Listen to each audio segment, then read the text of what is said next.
ഹിജറ പോയി ത്യാഗത്തോടെ ഗുഹയിൽ അവിടെ താമസിച്ചു. അവിടുന്ന് പിന്നെയും പുറപ്പെട്ടു. അങ്ങനെ ആ ഗുഹയിൽ താമസിക്കുമ്പോ ശത്രുക്കൾ വന്ന് അവിടെ കാല് കാണുന്നുണ്ട്, വല്ലാതെ പ്രയാസങ്ങളാണ്. ആ സമയത്ത് അബൂബക്കർ സിദ്ദീഖ് റളിയല്ലാഹു തആല അൻഹു വിശ്വാസമയോട് പറഞ്ഞു, നമ്മൾ പിടിക്കപ്പെടുമോ എന്ന് വല്ലാത്തൊരു ചോദ്യമാണ്.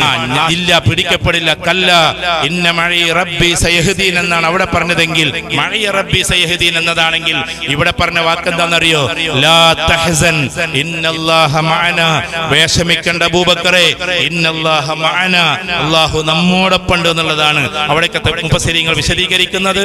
ഒന്ന് ത്യാഗത്തോടെ ഒരാളെ അവിടെ ഉണ്ടായിട്ടുള്ളത് മൂസാ നബി മാത്രമാണ്, ബാക്കിയുള്ളവരൊക്കെ കൂടാണ്ട് പുറപ്പെട്ടതാണ്. ഇവിടെ രണ്ടാളും ഒരേ ലക്ഷ്യത്തിലാണ് പുറപ്പെട്ടത്, ഒരേ പെയിനാണുള്ളത്.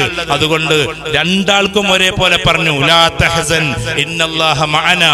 ആ മഅന ഉണ്ടല്ലോ, ആ മഅയ്യത്ത് സാമീപ്യം ഉണ്ടല്ലോ, അത് പിന്നെ പറഞ്ഞത് എവിടെയാണെന്നറിയോ?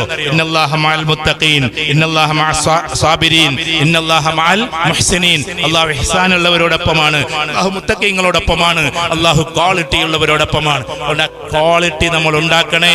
ആരോടും വെറുപ്പില്ലാതെ, ആരോടും പകയില്ലാതെ സുന്ദരമായ ക്വാളിറ്റിയിലേക്ക്, ആ തഖ്വയിലേക്ക്, ആ ഇഹ്സാനിലേക്ക്, ആ സബ്റിലേക്ക് നമ്മൾ എല്ലാവരും എത്തണേ.